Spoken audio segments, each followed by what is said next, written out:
In 1953, a German man was declared dead. His body was found in a Berlin alley. No pulse, no breathing, eyes wide open. But at the morgue, something strange happened. The attendant screamed. The corpse had blinked. That man's name was Alexander Heltewig. And this was only the beginning of the mystery. Alexander didn't just survive. Over the next 40 years, he would be declared dead 3 more times in different countries under strange circumstances. Hospitals couldn't explain it. Doctors refused to speak about it. And those who tried to dig deeper, they vanished. Was Heltewig the victim of a dark experiment? Was he cursed or chosen? This is the story of the man who refused to die. And trust me, you will not hear the story again. After the Berlin incident, Alexander Heltewig disappeared from public view. No interviews, no medical follow-up. Some say he was taken by the authorities, others say he fled the country. For nearly a decade, no one heard his name again until 1961. In Munich, Germany, a man collapsed in a cafe. He had no identification, but witnesses described him as pale, quiet, and strangely familiar. When paramedics arrived, he was declared dead on the spot. No heartbeat, no breathing. The body was taken to the morgue. Again, but this time there were witnesses. An intern claimed he saw the man move. A nurse swore he sat up and spoke a single word. Why? Again. The name Alexander Heltewig was quietly attached to the case, but something was different now. The government stepped in. His body was never released to the family. The reports were sealed.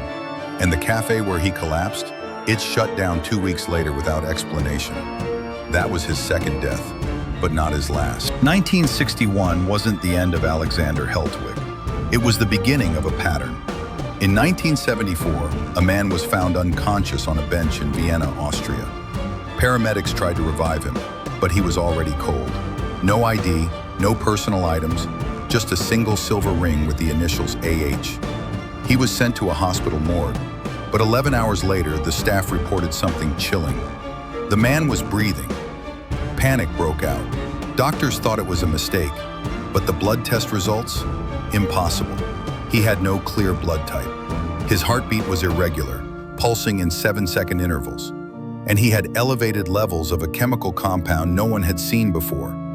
He was placed in a sealed room, but by morning, he was gone. No sign of forced entry. No security camera footage, just a faint burn mark on the floor, in the shape of a circle. The reports were never made public, but one nurse managed to copy a photo of the body and later confirmed it was the same man from Berlin and Munich. Alexander Heltewig had returned from the dead again. After the Vienna incident, whispers started to spread. Doctors were told not to talk. The nurse who leaked the photo disappeared. And the hospital director suddenly resigned, citing external pressure. Behind the scenes, something far larger was unfolding. In 1976, a defector from East Germany handed over a file to the West. Its title, Project Wiederkehr, Project Return. Inside were photos, reports, blood charts, and a name repeated over and over again. Heltewig Alexander, subject number 17.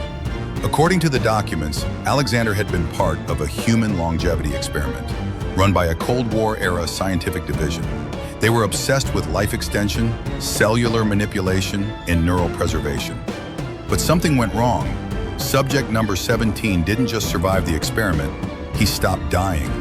A memo dated 1952, 1 year before the Berlin incident, read, "Subject continues to revive post-termination. Psychological decay observed. Recommend isolation. Risk high." Alexander wasn't lost. He had been let loose. And now someone, or something, was trying to cover it all up. For years, the name Alexander Heltewig vanished from every record. No sightings, no medical reports, no leaks. Some believed he was finally dead. Others said he was buried in a facility where no one stays dead for long. Then, in 1999, a mysterious incident occurred in Reykjavik, Iceland. A hotel staff member reported a man had been staying in room 304 for 5 days, but no one ever saw him come or go. He never ordered food, never left the room. When they entered to check, they found the room empty except for a journal. Inside were pages of chaotic, fragmented writing, drawings of veins, eyes, circles, dates, deaths. The number 17 repeated over and over, and one phrase, written in English, circled 10 times. I wake up every time. I remember everything. Fingerprints on the journal matched records from Munich, Vienna, and Berlin. They were Alexander Heltewig's. That was the last known trace of him. No body, no sighting, only that journal. Some believe he is still out there, hiding in shadows, living through every death, and carrying a secret we were never meant to discover. A man who refused to die, now forgotten by time, but never truly gone.